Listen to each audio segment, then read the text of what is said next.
നമസ്കാരം. കേരളമായാലും ഇന്ത്യയായാലും STPIക്ക് മാത്രം കഴിയുന്ന ചിലതുണ്ട്. അൺലിമിറ്റഡ് സംഘ് പരിവാർ വിരുദ്ധതയ്ക്ക് പേരുകേട്ടവരാണ് സുഡാപ്പികൾ എന്ന ചീത്തപ്പേര് വേണ്ടോളമുണ്ട് STPIക്ക്. അതിനു പുറമെയാണ് ഈ ജനാധിപത്യ പ്രതിഷേധങ്ങൾ. RSSന്റെ മുസ്ലിം വംശഹത്യക്കെതിരെ രാജ്ഭവനിലേക്ക് മാർച്ച് നടത്തുന്ന STPIയെ കാണുമ്പോൾ ആരും ചിന്തിച്ചു പോകുന്ന ഒന്നുണ്ട്.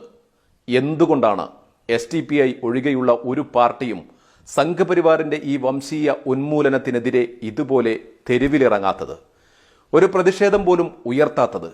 CPMും കോൺഗ്രസും മുസ്ലിം ലീഗും NCPയും തൃണമൂൽ കോൺഗ്രസും സമാജ്വാദി പാർട്ടിയും തുടങ്ങി മുസ്ലിങ്ങളുടെ വോട്ട് വാങ്ങി ജയിക്കുന്നവർ നിരവധിയുണ്ടായിട്ടും അവരാരും രാജ്യവ്യാപകമായി നടക്കുന്ന ഈ ആക്രമണങ്ങളെ ചെറുവിരലുയർത്തിപ്പോലും പ്രതിരോധിക്കാത്തത് എന്തുകൊണ്ടാണ്? യഥാർത്ഥത്തിൽ ഈ പാർട്ടികളെല്ലാം അവരവരുടെ സ്വാധീന മേഖലയിൽ ഒന്നിച്ചിറങ്ങി നിന്നാൽ, ഒന്നിച്ച് സംഘ് പരിവാറിനെതിരെ ഒന്നുറക്കെ മുദ്രാവാക്യം വിളിച്ചാൽ തീരാവുന്നതേയുള്ളൂ ഈ മുസ്ലിം വേട്ട. പക്ഷേ ചെയ്യുന്നില്ല. ഏത് ഘട്ടത്തിലായാലും, പ്രതിഷേധിക്കാനായാലും പ്രതിരോധിക്കാനായാലും STPI വേണം. STPI വേണമെന്നല്ല, STPI മാത്രമേ ഉള്ളൂ എന്നതാണ് വാസ്തവം. റംസാൻ മാസമാണ്. വ്രതമെടുത്ത് പള്ളിയിലും വീടുകളിലും ജോലി സ്ഥലങ്ങളിലുമായി ഒതുങ്ങി കഴിയേണ്ടവരാണ്. സാധാരണഗതിയിൽ റംസാൻ കാലത്ത് പല രാഷ്ട്രീയ സംഘടനകളും പൊതുപരിപാടികൾ ഒഴിവാക്കാറാണ് പതിവ്.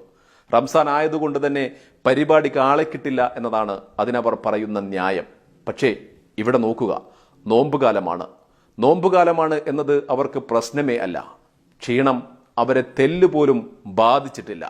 രാജ്യത്തിന്റെ വിവിധ ഭാഗങ്ങളിൽ കൂടപ്പിറപ്പുകൾ ആക്രമിക്കപ്പെടുമ്പോൾ, ആരാധനാലയങ്ങൾ ആക്രമിക്കപ്പെടുമ്പോൾ, വ്യാപാര സ്ഥാപനങ്ങൾ തകർക്കപ്പെടുമ്പോൾ വെറുതെ ഇരിക്കാൻ ഇവർക്കാവില്ല.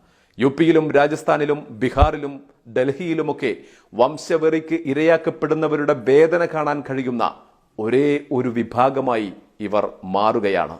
നമസ്കരിക്കാൻ അനുവദിക്കാത്തിടത്ത് നമസ്കരിക്കേണ്ടതില്ല. പോത്തിനെ അറുക്കാൻ അനുവദിക്കാത്തിടത്ത് ആടിനെ അറുത്താൽ മതി.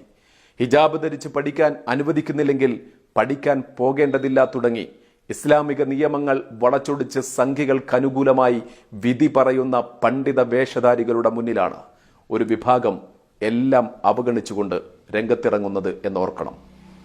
ഓർക്കുക മാത്രമല്ല, മറക്കാതിരിക്കണം. അസ്തിത്വം നഷ്ടപ്പെടുമ്പോൾ പോലും അനങ്ങാപ്പാറ നയം തുടരുന്ന സംഘടനകളിൽ നിന്ന് ഏറെ വ്യത്യസ്തമാണ് STPI എന്നത് എടുത്തു പറയാവുന്നതാണ്. അല്ലെങ്കിലും എല്ലാവർക്കും എല്ലാത്തിനും കഴിയില്ലല്ലോ. ചിലർ ഷൂ നക്കും, ചിലർ ഷൂ നക്കുന്നവരുടെ ചെരുപ്പ് നക്കും.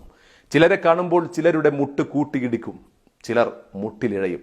മറ്റു ചിലർ ഇതുപോലെ നെഞ്ചു വിരിച്ചു നിൽക്കും. ഇത് ഇവർക്ക് മാത്രം കഴിയാവുന്നതാണ്. STPIക്ക് മാത്രം കഴിയാവുന്നത്.